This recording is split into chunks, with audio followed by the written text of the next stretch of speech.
BBM jenis Pertalite kini mulai langka di pasaran. Hal ini dirasakan oleh sejumlah warga dengan habisnya stok Pertalite di SPBU. PT Pertamina Persero menegaskan tidak ada pembatasan Pertalite. Pertamina juga menjamin pasokan Pertalite aman untuk 18 hari ke depan.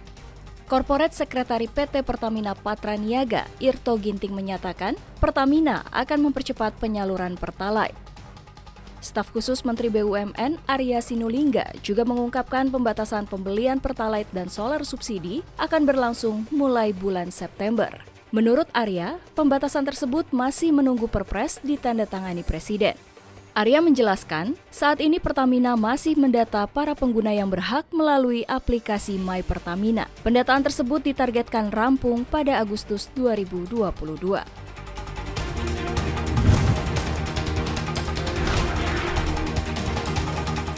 Kabar kurang sedap bagi Anda penumpang pesawat. Pasalnya, pemerintah mengizinkan maskapai penerbangan untuk menaikkan harga tiket pesawat maksimal 15% dari tarif batas atas. Untuk pesawat jet, biaya tambahan paling tinggi 15% dari batas atas. Untuk pesawat udara jenis propeller atau baling-baling, biaya tambahannya paling tinggi 25% dari tarif batas atas. Penerapan pengenaan biaya tambahan ini bersifat pilihan atau tidak bersifat mandatori. Kementerian Perhubungan menyatakan akan melakukan evaluasi penerapan biaya tambahan sekurang-kurangnya setiap 3 bulan.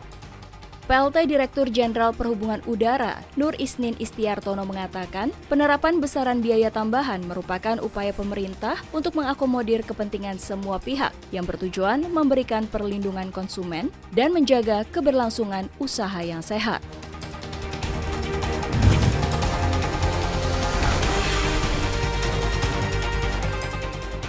Optimisme konsumen Indonesia dalam memandang situasi ekonomi masih terjaga. Namun, optimisme tersebut agak luntur. Survei Konsumen Bank Indonesia mencatatkan indeks keyakinan konsumen atau IKK pada Juli 2022 berada di 123,2. Indeks di atas 100 menunjukkan konsumen masih optimis hingga 6 bulan mendatang. Meski begitu, IKK Juli 2022 lebih rendah ketimbang bulan sebelumnya di level 128,2.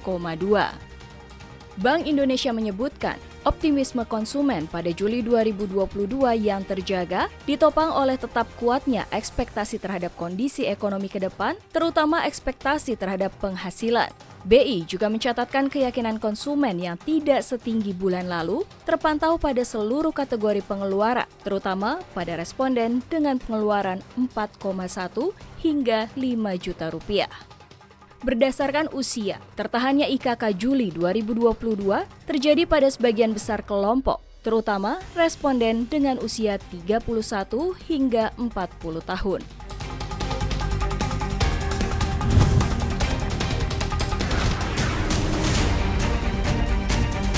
Menko Kemaritiman dan Investasi Luhut Binsar Panjaitan membawa oleh-oleh dari Rusia. Luhut memastikan negeri Putin itu akan melanjutkan komitmen investasi kilang minyak petrokimia Tuban yang nilainya mencapai $15 Amerika Serikat. Menurut Luhut, meski perang tetap berlangsung, namun tak mengganggu investasi Rusia ke negara lain, termasuk Indonesia. Luhut mengatakan meskipun Indonesia tidak setuju dengan perang yang terjadi, namun tak lantas Indonesia boleh menolak investasi dari Rusia. Selain membicarakan terkait kilang Tuban, lawatan tersebut juga membicarakan investasi mengenai pupuk potasium.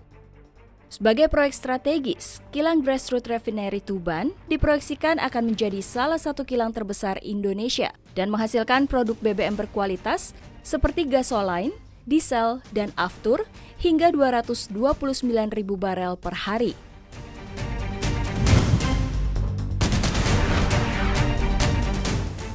China dan Taiwan kian memanas. Negeri tirai bambu meningkatkan aktivitas militer di dekat wilayah laut dan udara Taiwan. Terpantau, China mengerahkan pesawat tempur dan anti kapal selam. Pemutusan beberapa hubungan komunikasi China dengan militer AS juga meningkatkan risiko eskalasi yang tidak disengaja atas Taiwan pada saat yang kritis. Dampak ketegangan geopolitik global ini membuat Menteri Keuangan Sri Mulyani was-was. Menurutnya, ketegangan negara-negara besar dengan ekonomi berpengaruh ini dapat berdampak terhadap ekonomi Indonesia. Karena kedua negara yang tengah bersitegang itu adalah negara mitra dagang terbesar Indonesia. Aksi proteksi oleh masing-masing negara kini menjadi tak terhindarkan. Sebab belajar dari perang Rusia dan Ukraina, banyak negara alami krisis energi dan pangan.